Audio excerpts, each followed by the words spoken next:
Hey there, fight friends. We're joined today by Kyle the Monster Nelson, who will be fighting at UFC Seattle next weekend. Kyle, thanks for joining us. Yeah, thanks a lot for having me on. You're pretty far into your UFC career now. Just take a second now, if you don't mind, and just share with everybody watching your just overall thoughts about where you are in life right now, where you are standing in the organization, in the rankings, in your abilities in the way of like how good a fighter are you now compared to how good a fighter you want to be ultimately. Just where are things standing with you right now? Yeah, so this will be my 12th fight in the UFC. So I did 12 fights before I got in the UFC, and this will be my 12th fight in the UFC. So it's kind of, a big point for me where I fought in the UFC as many times as I fought out of the UFC.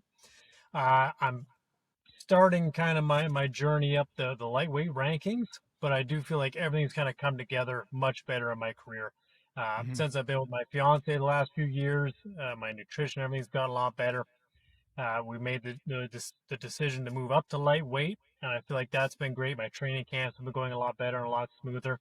My last performance against Matt Frivola, I felt like went very well. So yeah, I'm excited to see, after this fight with Terrance McKinney, I think another good name, another way for me to kind of put myself on the map at 155. And yeah, I'm excited to see where that's going to kind of put me, in the lightweight rankings. The changing of weight divisions is always a very interesting subject to me. I like hearing about it. I hear all sorts of different things and perspective from different fighters. Moving up, did you feel like that was just a natural weight class for you? Like, are you a heavier guy, or do you suffer from lack of strength compared to where you were at 145, or is it just you were always bigger? I think I was always bigger. I think it was just a little bit easier to make 145 when I was younger. The older I've gotten, the more kind of muscle and stuff I'm putting on. And the last few fights at 145, we'd always have to try and lose body fat, but we'd have to try and lose lean muscle mass and stuff as well Mhm. in order to get to a point where we could even make the water cut feasible.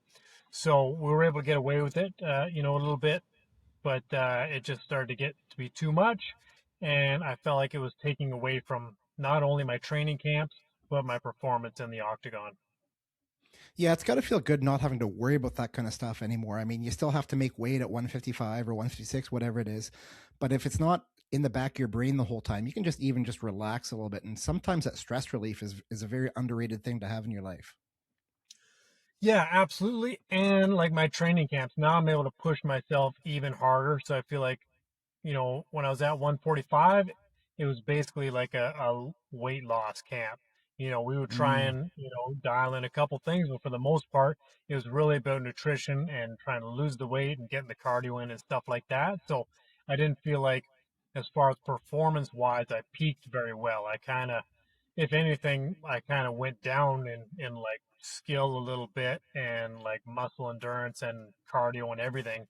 Whereas now I'm able to stay fueled the whole time, a lot less injuries, and I feel great. And I do feel like I'm getting better as we get closer to the fight. I like what you said before about how you're sort of coming into yourself now as a fighter and as a person. And I think that comes to a degree with age and maturity. You've gone through life, you've seen a lot more, and you can sort of slow down a little bit and think things through. But but then of course you're getting older too, right? So that's the challenge. But is it something that you think about having so much responsibility as a father, and you've got three boys and all that kind of stuff? Is that something that really focuses you on you? I mean, I know you're taking care of them, but does taking care of them allow you to look at you and take care of yourself first? Yeah, I think obviously when I, first had kids and stuff like that, it was trying to figure out the balance between work and life and being a dad and being a mixed martial artist. So I know that took a little bit of time to get into the swing of, but now, like you said, I've got three boys, we've got a brand new daughter, and I feel like I've found a good balance between, being a professional athlete and being a father. Nice.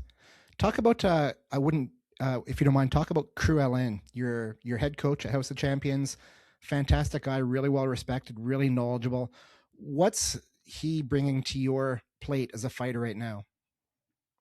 Yeah, so I've been working with Crew Lynn for like 14 years, something like that. Um, Yeah, and I mean, like, obviously my skill set has grown leaps and bounds working with Cruel Lynn, but also just working with, the all the people he knows and the coaches he brings in. Obviously, Adrian Woolley's been a huge part of, my wrestling coach. And I mean, Lynn just knows everybody and everything about mixed martial arts, Muay Thai. He has such a great relationship with everyone in the UFC, obviously being a cut man for the UFC for so long. Now he's working with, different athletic commissions in Ontario and stuff through, Muay Thai Ontario and now amateur MMA in Ontario. So he's just a wealth of knowledge, not only skill wise in Muay Thai and mixed martial arts, but he also knows everybody. And if there's something, if if you need a certain training partner with a certain style, he knows all the coaches and the fighters, and so he can really put together a great training camp. You're really lucky to have him. I've been a big fan of his for 20 years or so. He's such a great guy. Let's take a second now and move on to actual Terrance McKinney, your opponent at UFC in Seattle. What did you know about him when he was offered to you as a potential opponent?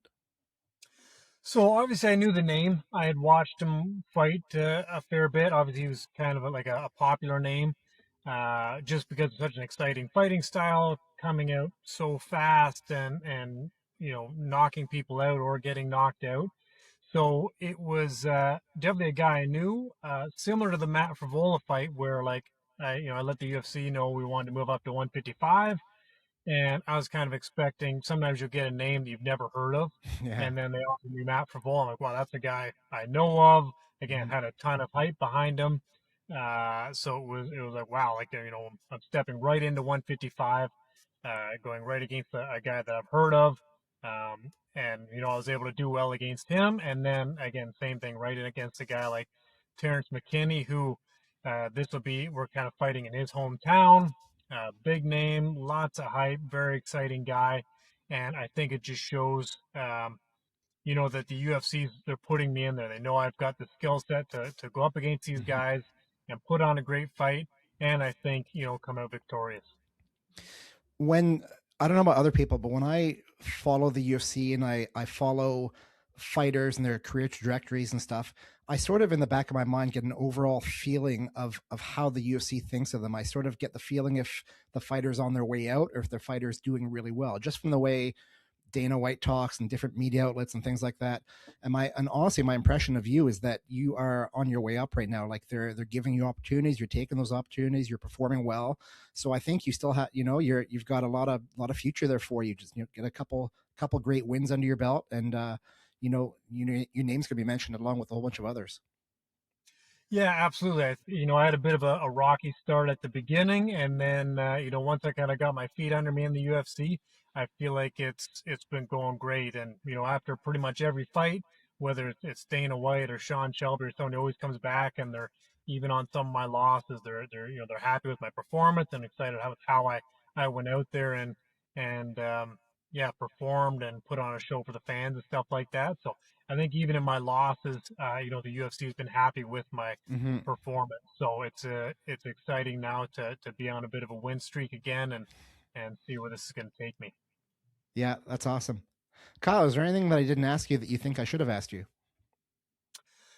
Um, I don't think so. I mean, everything's going great. Like I said, we just had a daughter, so that's a great addition to the Congratulations. family. Now I got on with Huntsville Fire, so I'm also kind of doing the Huntsville like the firefighter thing along with fighting, which has been an interesting kind of like I said before, finding that balance between fighting and being a father, and now the balance between fighting, firefighting, and being a father, and how stuff like being a father has not only been a father but also helping coach other mixed martial Mm-hmm. artists, how that's kind of improved my game as a fighter. And now, becoming a firefighter and taking some of the stuff that I've learned through firefighting and the work ethic and that, and even some of the exercises that we do to stay in shape as firefighters, I think have also helped me, build some strength and muscle and certain things that have helped in my MMA career as well. So I'm definitely excited, with the firefighting, with fighting, and with everything going on with my family right now. Is it a volunteer fire department? Yes, yeah. So right now I'm on the so Huntsville only has a volunteer fire department, which I think works great with my schedule and stuff. I think I still got a few good years left in the UFC, Mhm. so um, we'll see about maybe going full time fire after that, or as I get towards the end of my UFC career. It's a great way to stay in shape, man. Have you ever seen those firefighter games where they go up those towers carrying the hose rolls and stuff? It's crazy. They're in such good shape. Yeah, yeah, absolutely. And yeah, a lot of that stuff is not light stuff. I mean, when you're carrying around a lot of that stuff, especially if you're wearing the bunker gear, you've got an extra 50 pounds on you. So yeah, it's definitely a physical job. I think I was in the military for a long time. I was in the Royal Canadian Navy, and one of the things we focus on our training consistently, constantly, almost daily, is firefighting because fire on a warship at sea is probably the most dangerous threat you're going to face outside of war, right? So always carrying hoses and charging hoses and putting on your B gear and putting on your. Back in the day when I started, we had something called Chemox, which was like a chest air device where you inserted this canister and it created oxygen. Oh, it was terrible. This is well before like Scott air packs or anything like that, which was such a Yep. nice treat. But I can't say I was a big fan of doing all that. It was a lot of work. Anyway, just thought I'd share. Yeah. Okay, Kyle. Thanks for your time, man. I'll let you get to training and appreciate it. Have a great time in Seattle. Kick some butt, and we'll be rooting for you. Yeah. Thanks a lot for having me on. There you go, fight friends. Kyle the Monster Nelson fighting Terrance McKinney at UFC Fight Night in Seattle next weekend. Hey there, fight friends. We're joined today by the Bosnian bomber Mirza Hopovac, who is challenging Jake Craig for his Unified MMA Light Heavyweight belt at Unified MMA 68 this weekend. Mirza, good to see you. How are you? I'm great. How you doing, buddy? Living the dream, just like you said a minute ago. It's life. Life can't get much better. No, you can't. Maybe When if it was summertime, it'd be a little better, but it's not too bad. Yeah, that's not too bad. Almost there. Almost there. When I saw this fight being announced that you and Jake would be fighting, I was surprised because you're a heavyweight, or you have been a heavyweight, and now this is for the light heavyweight title. When that offer came to you, is that something that you had to give a lot of consideration to, or you just jumped on it? No, no. I think Craig and I both wanted to fight each other. So, I mean, realistically, like as soon as I start training, I'm around 225, 230. Hmm. So it's not like it's. I'm sure he's around there too. Before cutting weight. So realistically, it wasn't a big cut. I just prefer not to. To be honest, I'm 35 years old. I don't give a fuck that much. You know what I mean? Like Hmm. I rather fight the bigger guys, but whatever. It's part of the game, right? Well, I'm not sure if you thought this fully through, because if you win the fight, then you're going to have to keep fighting at 205 and keep cutting back your Or food. maybe I'll be a double champ. Oh, You know, champ! I like the sound of that. maybe that. I like that better. All right, so you're still right now. You're talking to me from 613 Fight Factory in Ottawa. When do Yeah. you make the flight to Edmonton? Is that tomorrow? No. So we just finished the training. We'll do one more tomorrow, and we're leaving out on Wednesday. Nice. Okay. Wednesday around. I don't know. I didn't even look at the ticket. Sometime. That's it. Okay. All right. Cool. Now you mentioned that you and Jake both wanted to fight each other. What is it about him that makes you want to fight him? I think it'll be a great fight for both of us. I think both of us are hard hitters, great stand up, and we'll see who's better at standing. Or if he wants to go, we can go to the ground too. It's not a big deal. But I think both of us are pretty, same kind of fighters. So I think that's gonna be interesting. It's gonna be interesting for us. It's gonna be interesting for the crowd. I think it's gonna be fight of the year. So I think it just makes sense on every level. When I spoke with him and asked about you, he was very complimentary as well. It seemed like there was no bad blood or nothing from his end. He just really respects you as a fighter and wants to challenge himself. Yeah, absolutely. But there's no why. I don't know the guy. Why would there be bad blood? But Yeah. this is the game, right? This is the game. I'm going for a knockout. I'm sure he is too. You know what I mean? This is Yeah. this is the game. We're going. Live by the sword, die by the sword. So For that's sure. what it is. Tell us about your training, what it's been like for the past few months. Have you done anything special for this fight? Same. To be honest, same. Just a little bit longer rounds. Well, not more rounds, I guess. I've been in Yeah. camp, so my last fight finished what? Was it September, October? something like that. I took a month off a little bit and then went right back to camp. So because Craig and I were supposed to fight in February, right? Yeah, So that's right.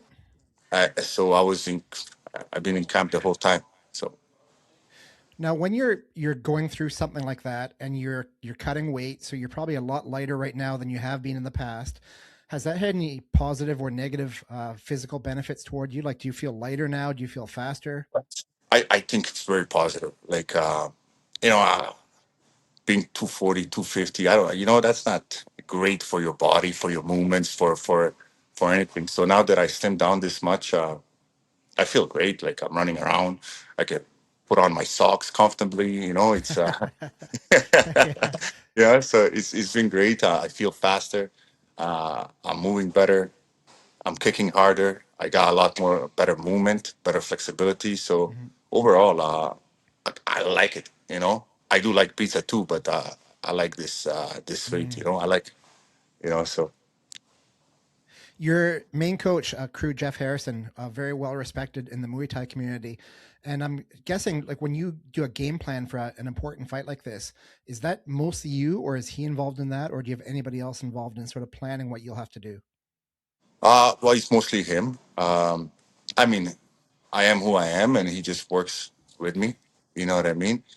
He works with me and tries to tweak a couple of things. Then I have Peter. He's an amazing grappler. Peter So Fazekas. Yep. yeah, so him and Peter and our wrestling coach. So it's a good team around us. And we're just tweaking little things. You always in the till you retire, you're always gonna be tweaking little things. It's just what it is. Okay, let's flash forward for just a moment. It's the morning after the fight. You wake up, you open your eyes, the sun's shining, and you are the new Unified MMA Light Heavyweight champion. When you look back at the night before, when you're in the cage, what did that fight look like to you? What would be a perfect fight for Mirza? Perfect fight for me. I didn't think about it. Mhm. I guess whatever. I think ideally for both of us, we swing it out. We have a great fucking time, and one of us gets knocked out. Most likely him, but that's how I see the fight going. But again, like if we start grappling, that's fine too. If we need to go 5 rounds, that's fine too. Mhm. This So is just something you said makes me think of a different question I used to ask quite a lot. If you were to look at a fight, your next fight, any fight, right? Would you rather win impressively by submission or knockout in the first 30 seconds of the fight, or go 3 or 5 rounds and win in the last 30 seconds of the fight? so I won a couple of times in the first 30 seconds. That's a great feeling. Um, that's a great feeling. I went to distance multiple times too. That's a better learning curve. Mm-hmm. When you go to distance, you get to you know experience things that you didn't think you could, or you get to do things that you push yourself to the limits. Yeah. That being said, I had 50 fights. I'm been going at it 10, 11, 12 years now. Uh, the body's getting a little tired. So at this point, I'll take that first round knockout. Yeah. First round knockout. There you go. Yeah. All right, Mirza, I know you're busy. You're in the middle of your training right now, so I appreciate you taking the time to speak with us and share your thoughts to all the viewers. Is there anything that you think I should have asked you that I didn't ask? No, this was great. Thumbs up. Okay, well then we're gonna let you back to train and get your sweat on. Mirza, thank you so much. And there you go, fight friends. Mirza Hopovac challenging Jake Craig at Unified MMA 68 this weekend. Wish him luck, and you can watch on the Unified Plus app. Hey there, fight friends. We're joined today by the Alana Cook. She is fighting Rebecca Evans at CFFC Cage Fury Fighting Championship 152 in Atlantic City next weekend. Alana, thanks for joining us. Hey, thanks for having me, Andy. It's always nice to chat with you. Yeah, of course. This is our first actually online interview. We've met, of course, a bunch of times and chatted. You're a super nice person. I feel like, we've already done this before. This is just yeah, all right. awesome. Nice. So you have done something that a lot of fighters have a really difficult time doing, and that is escaping the velocity of the local regional scene, and now you're fighting in the States. Not only are you fighting in the States, but you're fighting for Cage Fury, which is a really large organization. They're really well known and respected, and of course on UFC Fight Pass, and they send a lot of the fighters to the UFC. You've got to be pretty excited about this opportunity and just competing at that level. Yeah, absolutely. So, before this, when I was living in Vancouver, I was fighting my pro debut, I got picked up by PAW FC, Policy, yeah. Palasafina. And that was just an incredible experience, and like that, even though that was in Canada, it almost felt like I was on the international stage because they were bringing in people from, Australia, Europe, Asia. Dakota Ditcheva actually was on my pro debut card. She was fighting like her fourth pro fight or something. So I remember that. yeah, exactly. So and then see where she is now. So it's pretty cool to know that we were both still there on the same card, and then fighting for BFL, and then coming out to Ontario. BTC Fight Promotions has been very, very good to our gym. They're always looking for us. So I fought like in all around Ontario, and it's always fun to like go out and see the crowd and know the people, but sometimes you gotta like leave the nest, so to speak. So I'm really excited. And Atlantic City, like how cool is that? I think like the East Coast Vegas, it's going to be a pretty incredible place to have my pro day, or have my like big debut like outside of Ontario. And I've watched I watched some footage about some of the past fights CFFC has had at the Hard Rock in Atlantic City, and it looks spectacular. So I'm really envisioning, I can see myself under the bright light, see myself making that walk, and see myself getting that hand raised. So very excited for that all to happen. That's amazing. That's fantastic. Yeah, Atlantic City is one of those things I've only ever seen on movies and TV shows. I've never actually been there. I'd like to go someday. Maybe I'll go for your next fight down there. Hey, absolutely. Love to have Now, when you mentioned we a few times, you talked about a few things I'll bring up. First of all, you and your partner Keenan Keller, he's also a professional fighter. You made the big decision several years ago to pick up your lives and move all the way across the country from Vancouver to St. Catharines, Ontario, where you're now training at Niagara Top Team.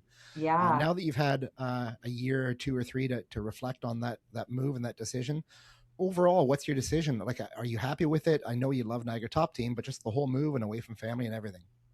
It's always been hard. I've always lived, except for the year I went to Thailand, I've always lived near my folks. And I'm a small town girl at heart. I love my family. I love the people I'm close to. So that was really hard for me to leave my mom, and my grandparents and my dad and just everybody and move. But, it's about sacrifice, right? And, Keenan and I had that talk. So he left town when he was like 19. He's from a small town near Alaska called Terrace. So he'd already, gone through it, leaving his family before, friends and family. So for him, it was like, well, I'm just doing this again. But, I really had to dig deep and think like, how much does it mean to me to be the best that I can be?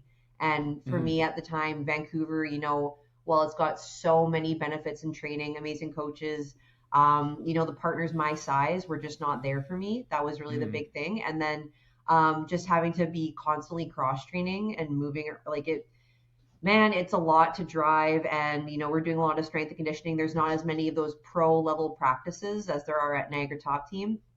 So we went out in May and we moved in July. So that tells you like how quick we kind of said like, are we doing this? I guess we're doing this. But you know what, like looking back at it, I'm so glad, because I think if I hadn't done that, I would always be thinking like, what if? What if I hadn't done that, right? And no matter how my life turns out, I'm really grateful I did it. I've been with NTT almost 3 years now. It's been over 2.5 years, and this will be my 5th fight with them. I've had 3 victories, 1 loss on a short notice fight I took. So, every time I've been here and had that full camp, I've come out victorious, come out as a better fighter, come out with my hand raised. So I'm I'm glad, sometimes, you miss BC, but I think we made the right move for our careers. I've seen the training room at Niagara Top Team, of course, and I've seen not only the big names like Mike Malott and Jasmine, they do really well, but overall the female team is very impressive. They've got you, Jasmine, of course, she's number 6 ranked flyweight in the UFC. You've got Joey, you've got a whole bunch of other fighters. I mean, Jamie Lynn Horth came down for a while, and plus the high number of excellent male fighters who are similar to your size. That's just got to be a great boon to you, just a good a good note in your back pocket, knowing that you've got all that support. Exactly. And here's the thing too. It's one of those gyms, like there's no easy rounds. So even, like if you go on a day, like This camp was a little different because all the girls were in fight camp. We've never had that before. Every single girl on the pro team, myself, Jasmine, G, Joe, Hannah, Danielle, Tanny, and I, all in fight camp at the same time. The fights were spread out, but so it was cool because we all had that fire, that intensity. Like everyone was showing up, but it also meant that we didn't partner with our usual partners. You know, we had to use some of the guys. And you know what? Even the guys who are like an AMI at NTT, like everyone's a killer. So sometimes it was like I'd be having a practice and I'm like, this is so hard going against guys all the time. But then I just remember, you know what? Like train hard, fight easy, right? And I would rather be at a gym where, you know, I'm having to claw my way to the top rather than be, you know, a big fish in a small pond. And, you know, feel like I'm just like winning all my rounds and just like beating up everyone every day. You know, I want to have that push. And I think, you know, watching tape of myself, like you can just see the difference in me, and I can feel the difference in myself. So it's very cool to, even though, you know, in the days it's very humbling, you know, you got to be the nail sometimes. There's never a bad training day at Niagara Top Team. Yeah, the skill level's pretty insane. I spoke the other day with Jake Craig. He's the Unified MMA Light Heavyweight Bronson. champ. Yeah, he's the Unified MMA Light Heavyweight champion. And he brought up, just without even prompting, he brought up Aiden Appel, who, of course, is like a 19-year-old phenom. And he couldn't believe how good Aiden was. Aiden was doing very well with him in training. So, like, if the light heavyweight champion can look at the one of the not an amateur anymore, but one of the young up and comers and be super impressed, I mean, that's got to say something for the whole team. Absolutely. Like right now, actually, we've had like Jamie Lynn Horth came out. We've had Cam Nelson, you know, the FLA champ, come out numerous times.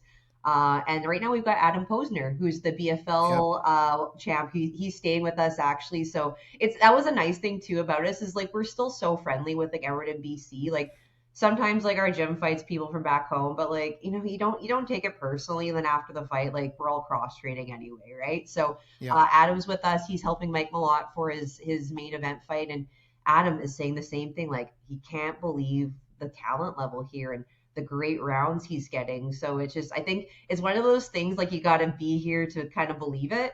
And like even he did some rounds with Aiden, and I was like watching. I was like, this is going to be really, really good. And it's, you know, it's fun. It's really cool just to, you know, watch these people that I train with all the time. But you know, like martial arts, it really is an art. Like you look at someone, you know, like Cody Kovanchek, and when he's striking, like it's beautiful. Like that's there's no other word for it. Or you're watching, you know, Javon when he's wrestling, and it's beautiful. Like it's just the way they move, the artistry they have, the intensity. Like it's something special here for sure. Yeah, the you just mentioned Javon, of course. Javon Balfour, a high-level wrestler. He's now the head coach at, what is it, Guelph? I think it is, possibly.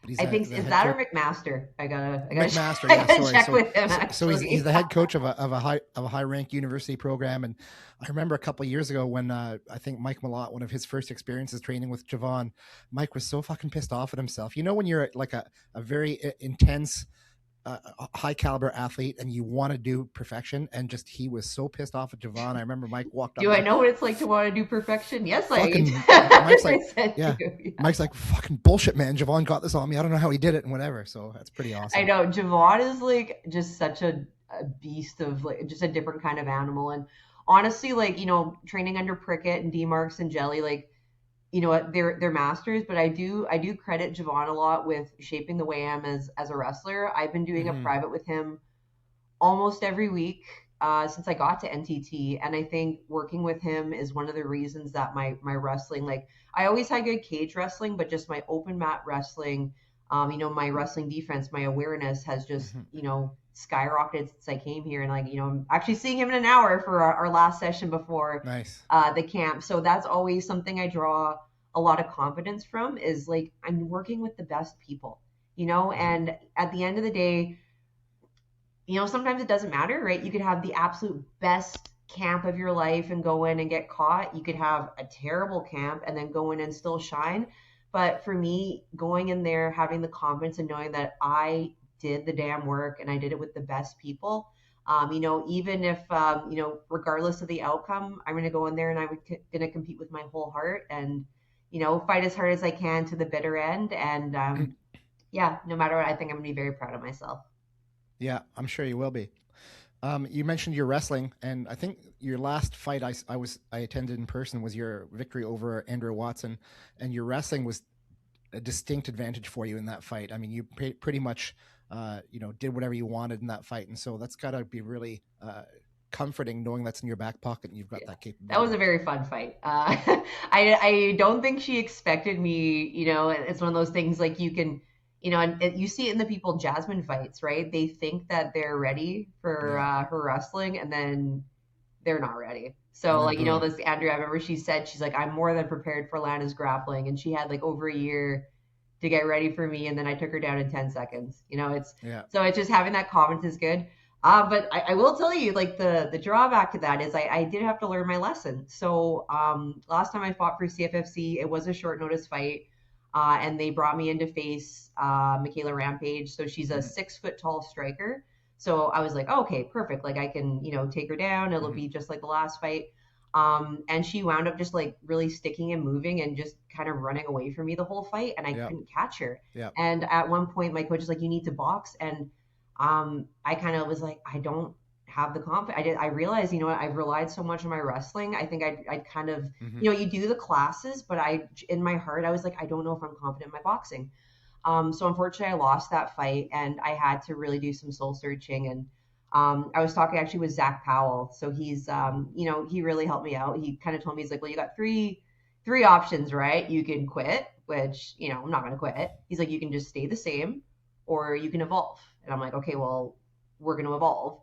And we started working my boxing like 3 days after that fight. I was like, I'm not resting. I'm getting right back into it. And we did boxing like almost every day until I loved boxing. Like I just, all of a sudden, I started being like, yeah, I hate this. I want to take people down, to appreciating it and starting to like really find my rhythm and find my range. And then my next fight was against UFC veteran Vanessa Mello.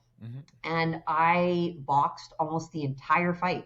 So that was, I was so proud of myself for that. I would say that was like one of the fights that I was like, you know what, I was throwing nice low kicks. I was throwing nice head kicks. I was just doing nice boxing. I had some takedowns, but that was a very much more well-rounded Alana than I'd ever seen or that I ever thought possible. So that's the thing now that I've got in my back pocket. I almost had to have that loss to force me to evolve, right? Because otherwise I probably would have been still kind of coasting right in my wrestling till I got to Contender Series, and then maybe I would have got stopped. So I'm glad I got to figure it out still, a little bit earlier on. And then, this fight I'm coming at next week, I got everything, man. Like I'm really comfortable on the feet. I'm comfortable with my wrestling. I've been doing strength and conditioning.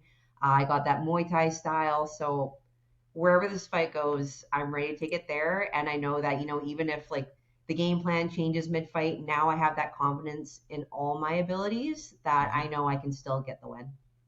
That is such a great attitude to have, because of fighting is in a way, it's an analogy for life, right? So it's very similar. You face challenges, you face disadvantages, and it all depends on how if you're able to reflect and take a look at that honestly and ask yourself, what can I do to overcome that issue? And it sounds like with your boxing now, that's a big step in the right direction for you. So I'm happy for you.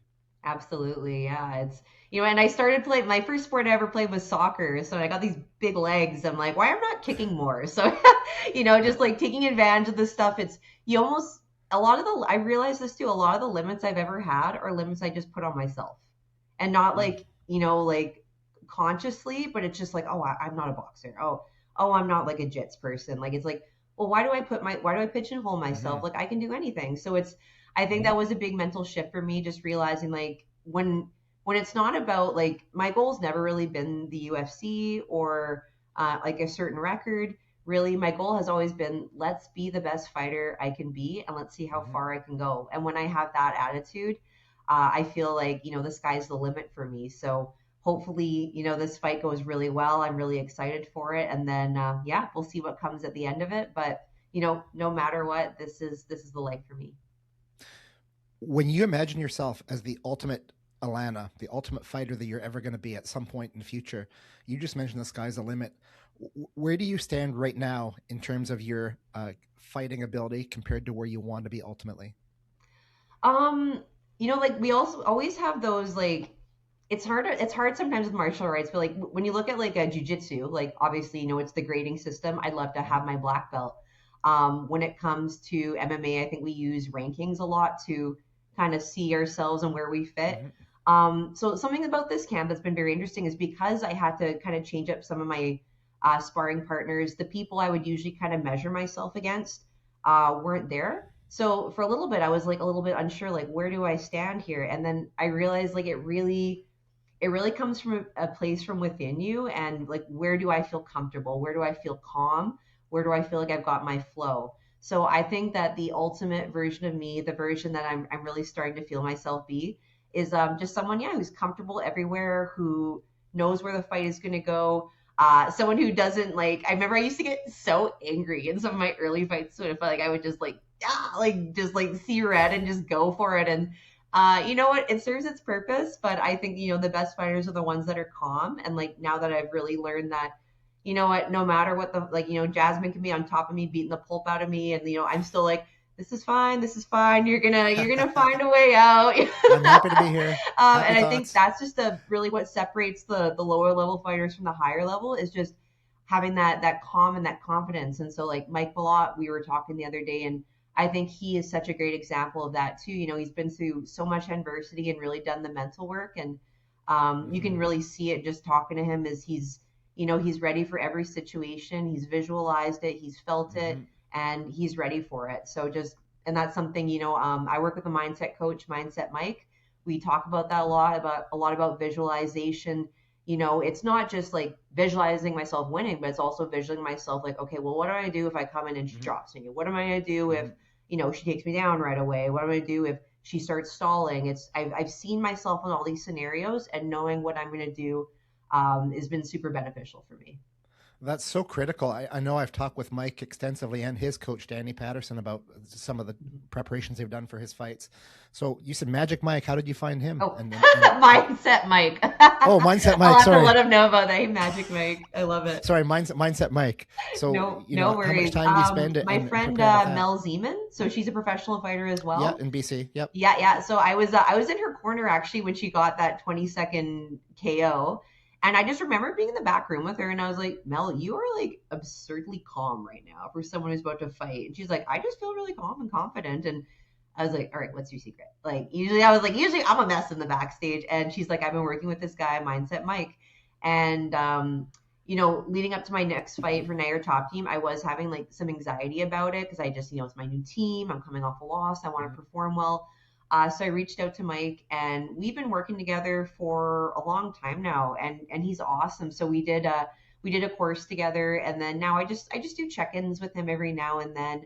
And like, I'm part of a group with him, and he has really constructive things to think about, and just really just thinking through the fight without overthinking, just like taking what benefits me and leaving what doesn't. So, as someone who is a very scholarly person, like I'm getting my PhD, I'm very academic in how I view things. And sometimes in fighting, you can't view it academically. It has to really be more of a feeling thing. So that's been really helpful in kind of figuring out what parts of the sports are benefiting me and maybe where I'm doing too much.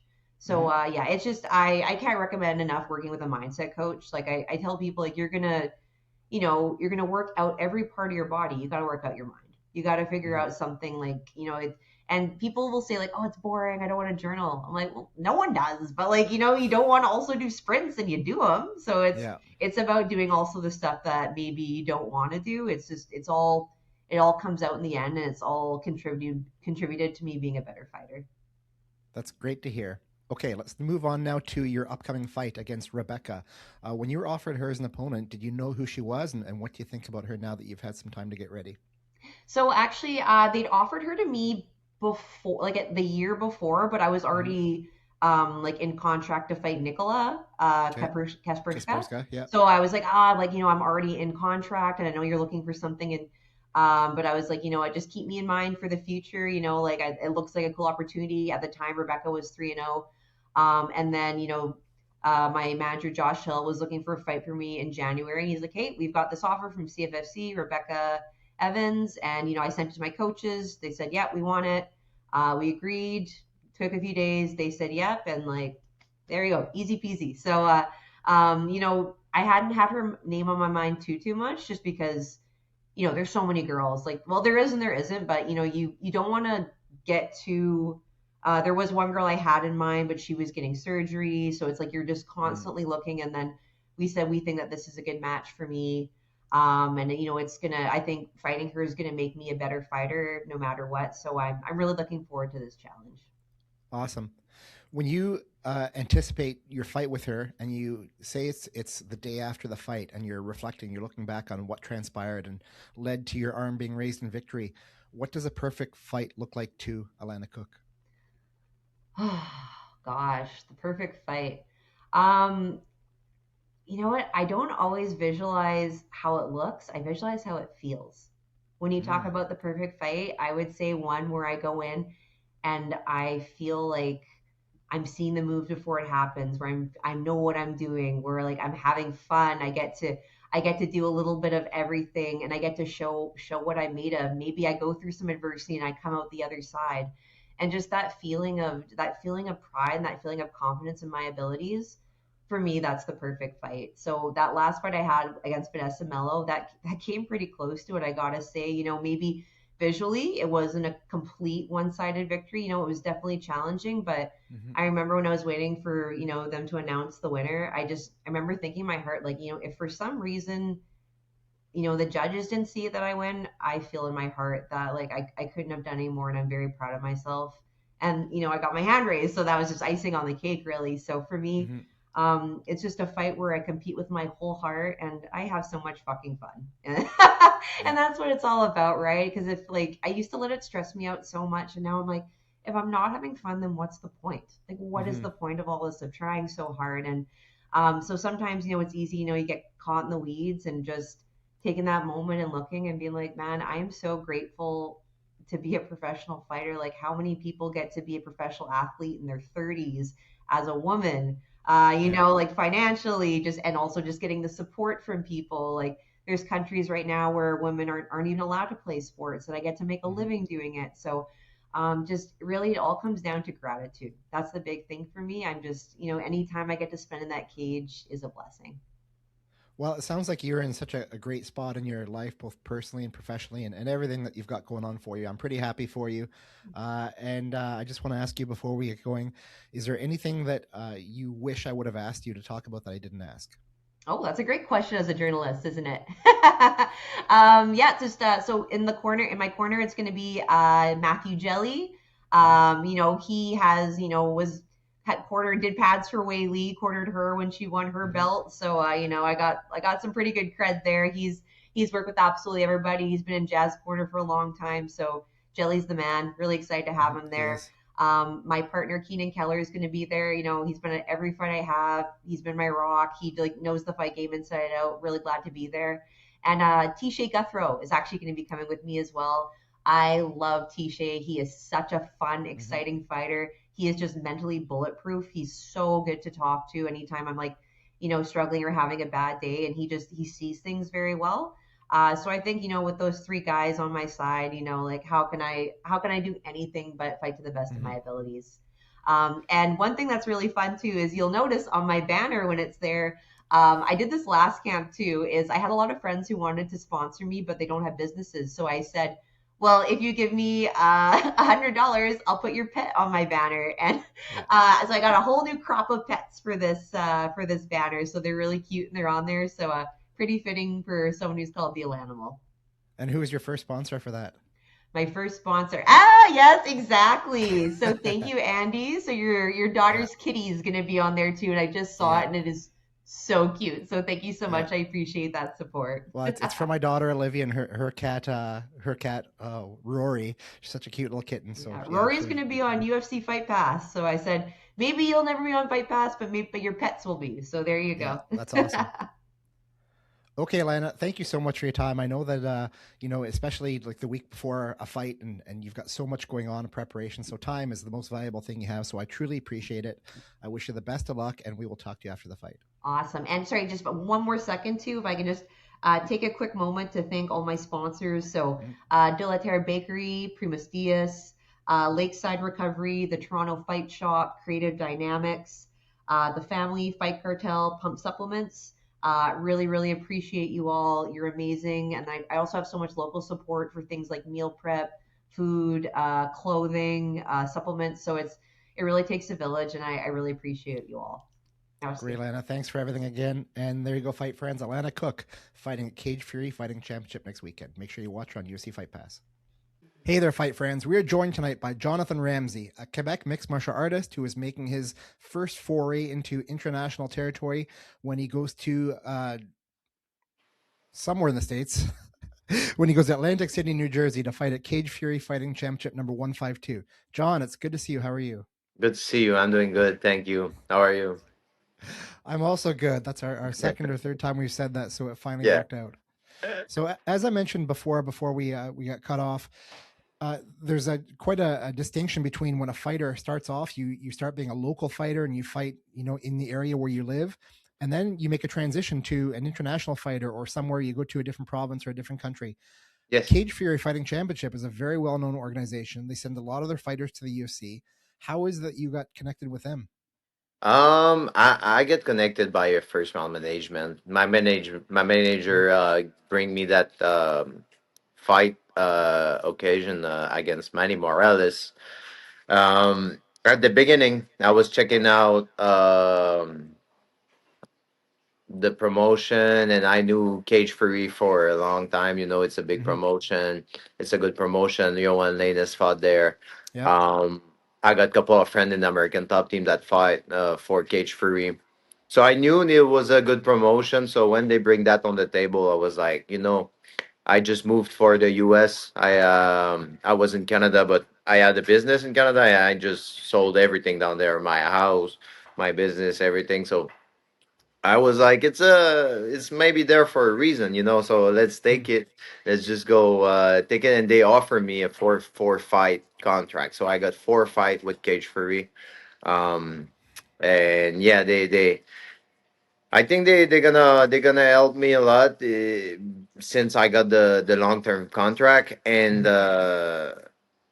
I'm in the enemy territory. I always been in Quebec fighting with my people, and now I'm fighting Manny Morales. He's from Philly, actually 1 hour from Atlantic City. So I can't wait to. I'm excited to live that. Being the underdog for the crowd, but it's gonna. I'm really excited. That is super exciting. Like a 4-fight contract with a big organization. That's terrific. And did you say you sold everything in Canada? Do you live in the United States now? Yep, I sold my house. I just signed it last week. So a house, I've been in there for 9 years. I just sold it. I had a business I had 12 employees, 14 employees at one point. I go down at 8 employees. And I had 4 truck, 9 traders, a bunch of stuff. I've been in a business for 7 years. I started that during COVID, but after COVID, I give the sport another chance. I was like, I'm 7-0 as an amateur, so let's give the sport a chance. I can just leave it like that. Then my professional debut was really on the peak. I got knocked out on the first round, first minute, like 3 times, 4 times. So yeah, I was like, let's go, let's do it. I got 2 losses, but I was between fighting and business. I was trying back and forth, Florida training camp, go back doing 90 hours for a week just to get all the work that is late. The boss is the boss, so when he's not there, shit happen. Yeah, so stuff doesn't get done. So I'm really happy now. I'm set to be the best version of fighter that I can be. That's super exciting for you. Do you have a partner? Do you have a spouse? Sorry? Do you have a partner? Do you have a spouse that you live with? Yeah, I got my roommate Gavin Rice. We take that apartment together. He's there. Gavin, come say hi. He's a good fighter. He's fighting out A1 for the favorite. What's up? How Hey, y'all Gavin, doing? nice to meet you, man. Doing Nice to meet fantastic, you, sir. man. How are you? Good, man. Fantastic. So we live together. We got the gym in the garage. We got the hyperbaric chamber right there, and we got Cool. everything set to be the best version of herself. And yeah, we it's my brother, so we Yeah. train together. Now, of course, another very well-known Quebec fighter, Marc-Andre Barrios, moved down to Florida as well, and he's doing pretty much the same thing. Did you talk with him before you made the move and just get some advice? No, but I know him. He fought my friend. He's dead today, but Strania. He's fought him Mm. Yeah. twice. Yeah. And yeah, I know Marc Andre because he's training with Julien Leblanc, Yeah. At and Kilcliff. Yeah. he's a good guy. He's a really nice guy, good fighter. But I did not talk to him directly. You know who really make me take that decision? Um, Dave Leduc, Yeah. the Of course. Lethway. yeah, Yep. that way. I get that guy as a mentor since couple of year, and this guy did that move actually. He sold everything down in Gatineau to move in Thailand. So I was like, you know what? I think it's the way to do. And so many people down in American Top Team did the same stuff. My roommate, same shit. He just leave everything down in his hometown, sacrifice everything just to come here and live the dream. Yeah. Well, it's often said that if you want to have big rewards, you have to take big risks, and leaving your home country and selling everything, that's pretty ballsy, man. So good for you. Thank you, thank you. Yeah, it's been a big choice to get, but I feel it's the good one. For sure. Now you said ATT, so is that where you're? For people who don't know, it's American Top Team. Are they're in Coconut Creek, Florida, or Coconut Yes, Grove, Florida? One of the two. Is that where you're living? yes. I'm living in Coral Spring. Literally, I'm 7 minutes from the gym. Wow. The gym is just the other side of the bridge. I can go there and bicycle. So I think it's the same time in bicycle. The 7 minutes is because the red light is so long here. Yeah. All right, let's talk about Manny Morales. What when you were offered him as an opponent, somebody you'd be fighting, what did you think about him? I think it's a good matchup for me. He's a good fighter. Obviously, he's a good wrestler, good ground. He got good striking, well rounded. At this point, you need to be.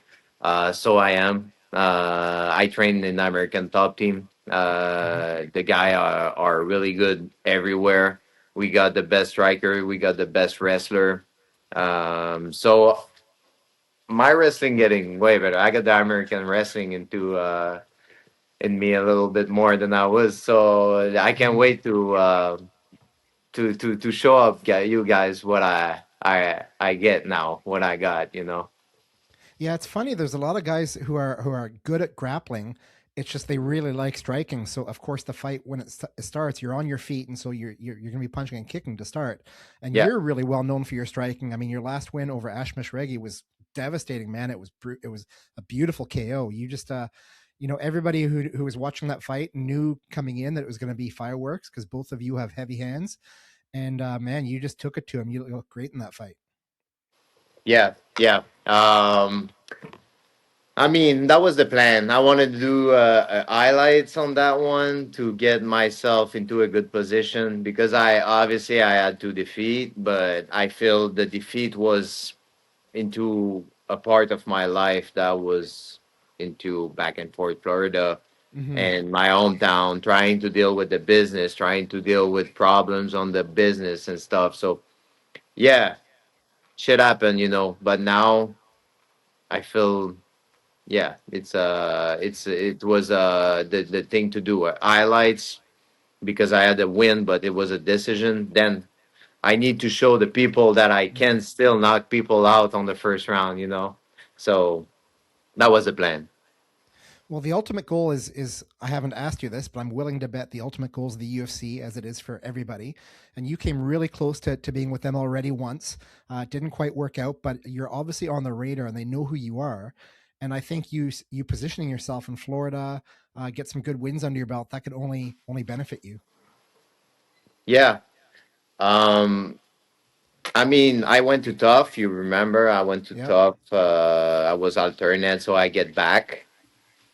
Um, and I think everything is happened in life for a reason. So it was meant to be. I didn't want to go there in the UFC with a business under me and just like waste my opportunity, you know. So I think everything is meant to be. I get my things fixed now, and now it's the time to show up and go back in there. Mm-hmm.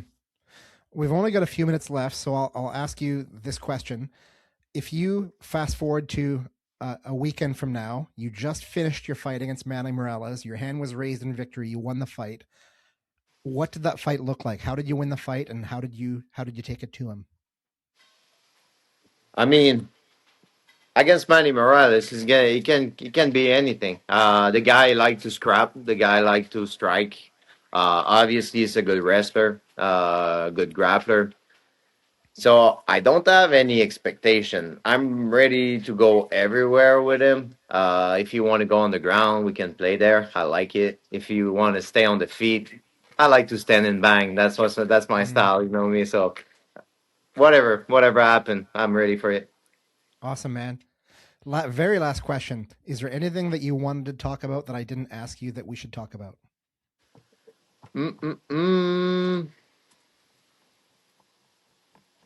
I mean, I think we are all over what happened in my life. I'm really the only into American top team turnouts, everything into US because in Canada it's not the same. It's not the same thing for me. I think I need to avoid the fact that I gotta. If I stay in Canada, I will still got my business. I know me. I can like if I turns out sell everything and be here, I will be really focused on fighting. So that's the only point. For now, we talk about everything that it's on me right now. Yeah. Okay. Well, John, of course, Cage Fury is on UFC Fight Pass, so I'll be watching the fight. I wish you the best of luck. I'm sure the rest of Canada will be watching as well. And so I just want to thank you very much for your time. I really appreciate it. Enjoy Florida. It's a lot warmer than where I am right now. So best of luck next weekend. Thank you so much, Andy. Thank you. All right, there you go, fight friends. Jonathan Ramsay fighting at Cage Fury Fighting Championship 152 in Atlantic City next weekend. Wish him luck, and make sure you watch on UFC Fight Pass.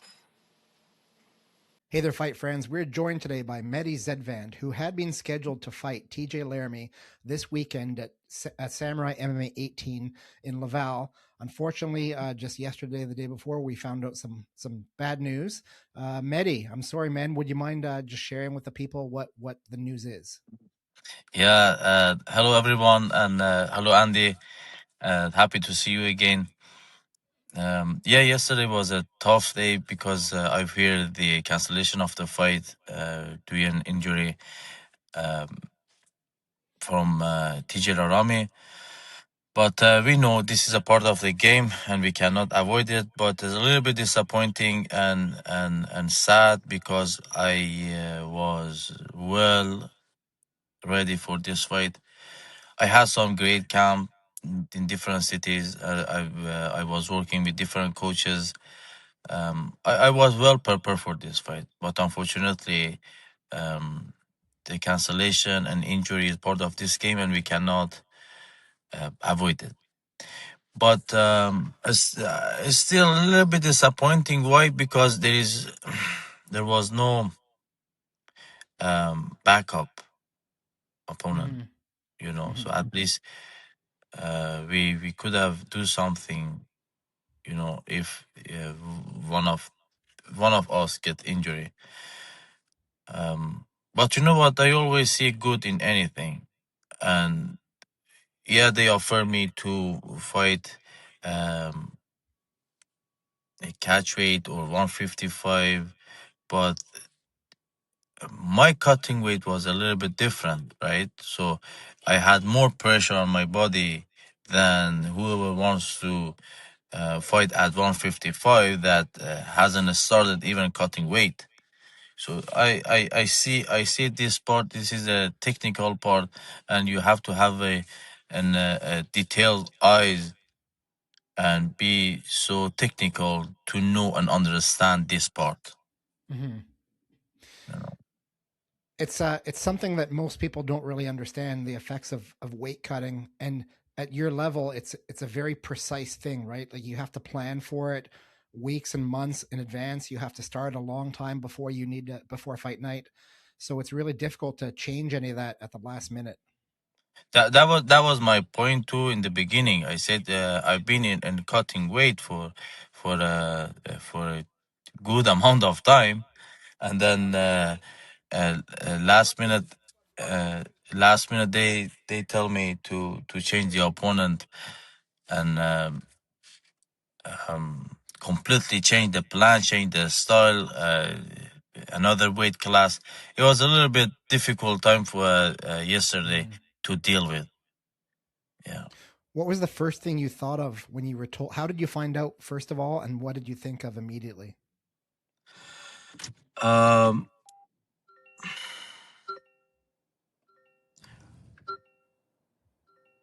I mean, I had some experience to.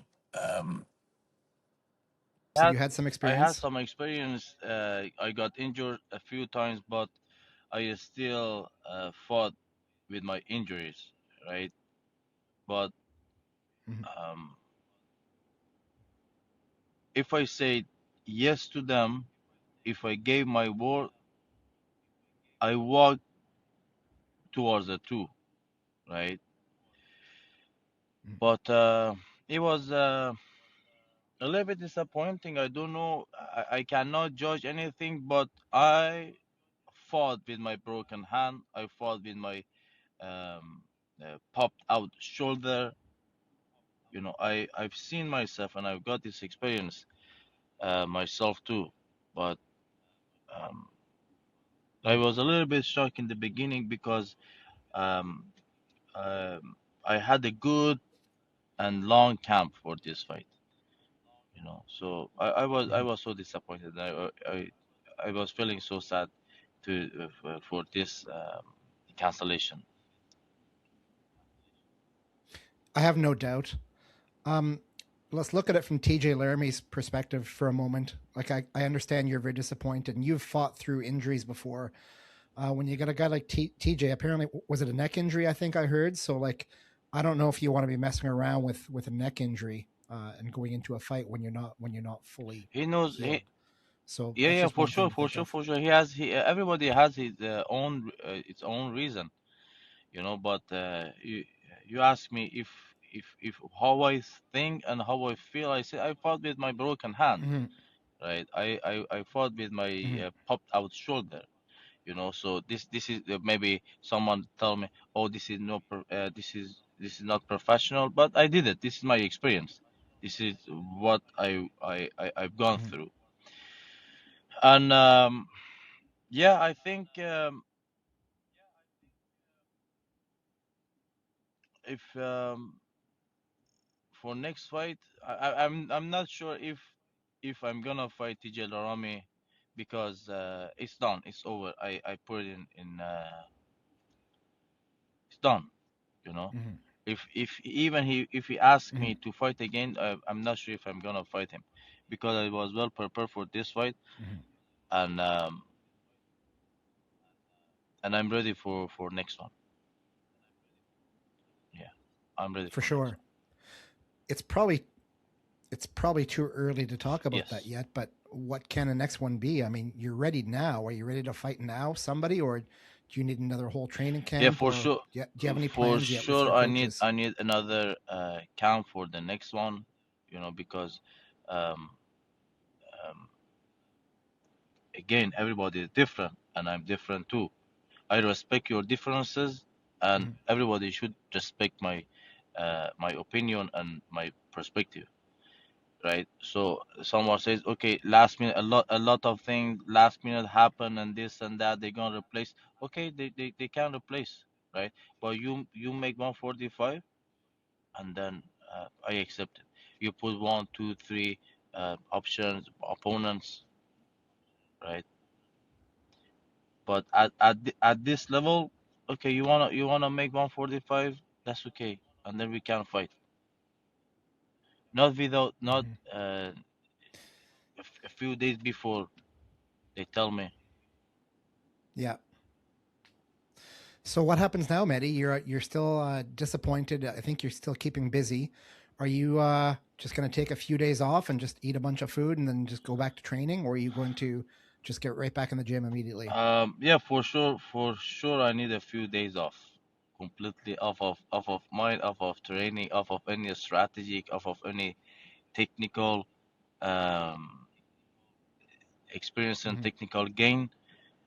But after a few days, I'll be back. I mean, my experience and my journey to this fight is not wasted for sure, right? I've gained a lot. I sat down with some great coaches. I've learned from them the philosophy of mixed martial arts, and working with different jiu-jitsu coaches, working with different striking coaches, conditioning coaches. I love them all, and I respected them all a lot, you know. And I really valued what they gave me, you know, their time, their energy, and these are very important to me, and it means a lot to me, especially in the beginning of this journey, when you're going on top, everybody can be there, but in the beginning it's important to see who is around you, who are around you, to guide you, to lead you, to accompany you. So I really appreciate, and I'm so grateful for this camp. It's been a few months, and but after a few days off, I'll be back with a different mindset, for sure, with a different vision, you know. But for next one, um, I'm already the the number one rank in Canada. I believe that I am right now. We want to prove it. We can talk about it later with details, but let's match me up with number one or number two rank in Canada. Jamie, what was his name? Jamie, the number one rank. Oh, Yeah, Jamie Jamie Siraj. Sraj or number second Yeah. rank. If it's That isn't it a fair matchup? Well, that's why you have the fight to find out. Exactly.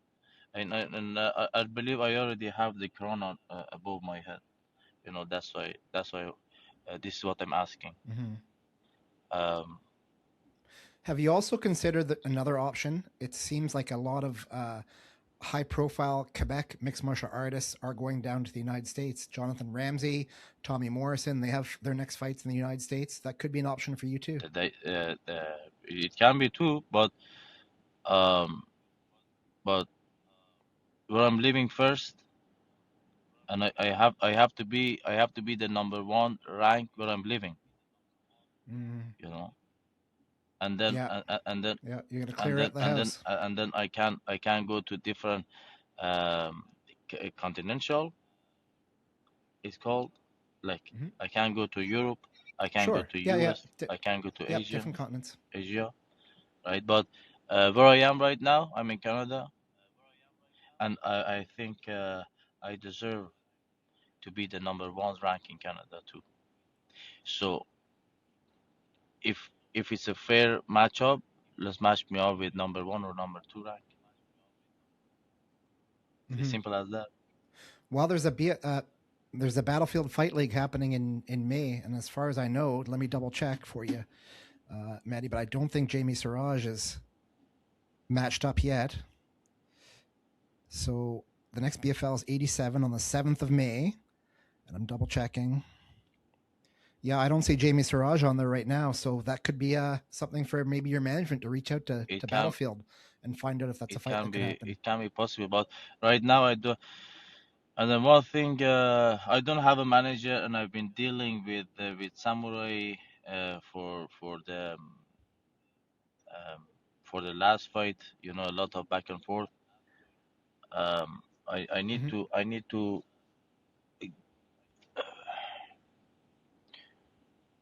find that person, find that management, to work with, but Mhm. a, a, a Mhm. a management, not going, not It can be really yeah, beneficial. not going further. But I had the management, corporate management. I appreciate all the work they put in for me. Uh,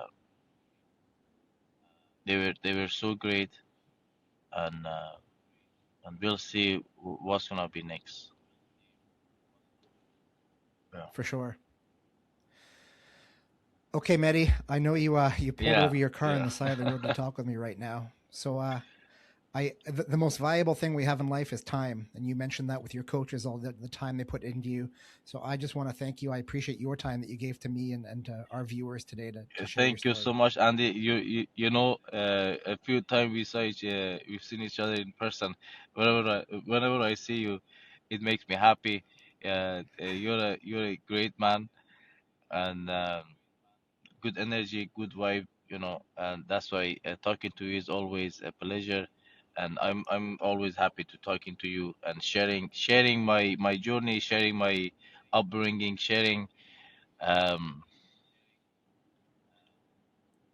in the future going a little bit deep down about philosophy about life, and then go on.